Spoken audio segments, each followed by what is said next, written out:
Бұл бөлімде кассалық операцияларды үйренетін боламыз. Алдыңғы бөлімдерде біз кіріс кассалық ордерін қарадық. Банк және касса батырмасын басамыз. Бұл жерде бізде кассалық операциялар приходный кассовый ордер, кіріс кассалық ордер және расходный кассовый ордер, шығыс кассалық ордері және аванстық, яғни алғы төлем есептемесі. Осыларды қарастыратын боламыз. Жылдышамен белгілеп қойсақ болады алдын ала. Мысалы, приходный кассовый ордер. Біз қандай жағдайда приходный кассовый ордер толтырылады? Бізде сатып алушыдан бізге ақша келіп түскен кезде қолма-қол кассалық ордер, кіріс кассалық ордер толтырылады. Және де банктағы ағымдағы шоттан қолма-қол адамдарға жалақы беретін кезде банктен шешілген ақшаны біз приходный кассовый ордер арқылы толтырамыз. Ондай жағдайда создать вид операций, операцияның түрі бұл жерде получение наличных денежных средств в банке таңдаймыз және де күнін белгілейміз және де суммасын, мысалы 100 000 теңге деп белгілейміз. Бұл ақша бізде Жусан банк арқылы деп белгілейік. Статья ДДС.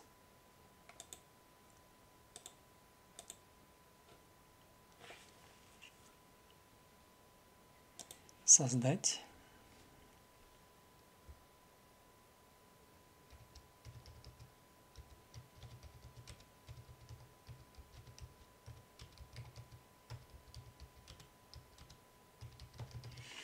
Получение наличных средств в банке. Записать. Разрез деятельности. Операционная деятельность.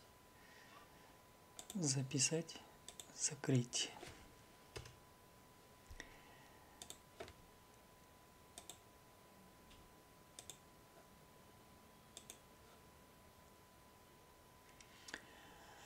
Осылайша құжаттардың бәрін, деректердің бәрін енгізіп болғаннан кейін сақтаймыз.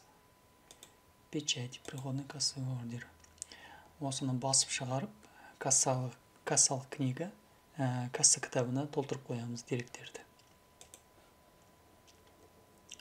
Провести, закрыть.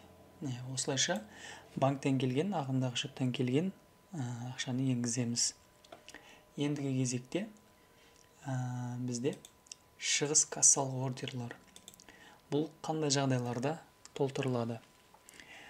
Подотчетник адамдарға аванстық алғы төлем сомасын берген кезде және де қолма-қол кісілерге айлық берген кезде толтырылады. Мысалыға алғы төлем сомасын енгізейік. Бұл жерде вид операцияның түрі алдымен датасын қойып алайық. 10.07. Контрагент. Вид операций. Бұл бізде выдача денежных средств подотчетнику, яғни жауапты тұлғаға аванстық төлем сомасын, алғы төлем сомасын береміз. Подотчетник бізде бас бухгалтерді таңдаймыз. Мысалға 50 000 теңге. Сумма добавить. Бұл жерде приобретение активов, оплата поставщикам. Бұл жерде шығынның түрін белгілеуіміз керек. Біздің жағдайда бұл оплата поставщикам. 50 000 теңге. Оплата поставщику. Записать. Провести. Міне қазір ғана шығыс кассалық ордерді енгіздік. Есеп беретін тұлғаға қазір ғана алғы төлем сомасын шығыс кассалық ордер арқылы бердік. Енді ол кісі бізге жеткізушіден құжат әкеліп, жаңа алған сомасын бекітпейінше мойнында қарыз болып білініп тұрады. Оны біз қайдан көреміз?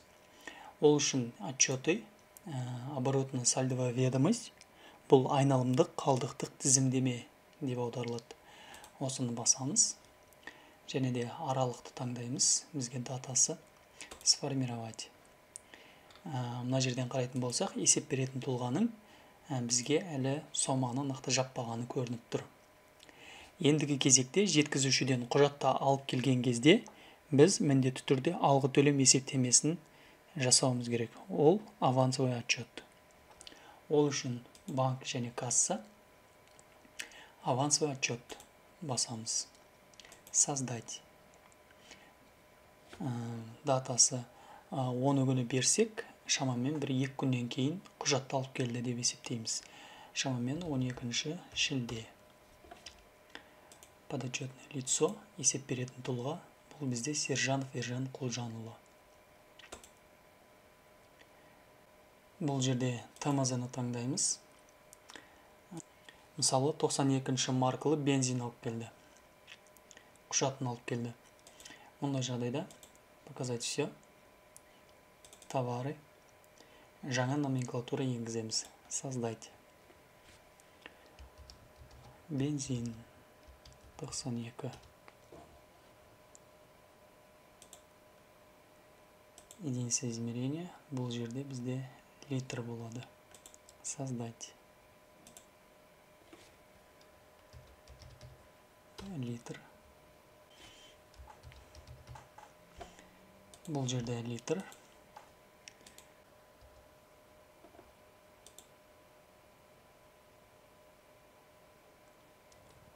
Бұл жерде бізде единица измерения литр болады.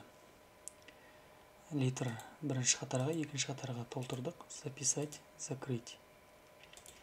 Литрді таңдаймыз. Записать, закрыть. Бензин 92. Количество, мысалы, 500 литр. Бағасы 100 теңге.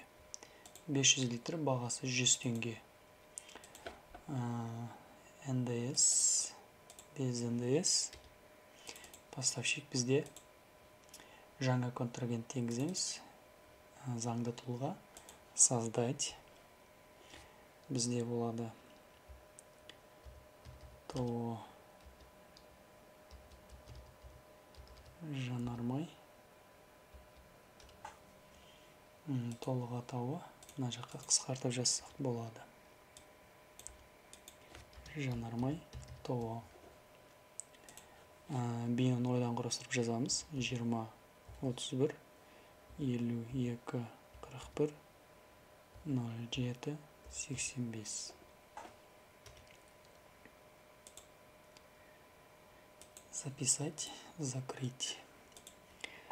Жанармай ТО таңдаймыз. Поставщик Жанармай ТО енгіздік. Құжаттардың деректері болса толтырамыз. СФ электронды СФ-ны алған болсақ, СФ-ны белгілейміз осы жерде галочканы. Номер СФ-ны толтырамыз. Мысалыға 15. Счет фактура. Дата 12.07.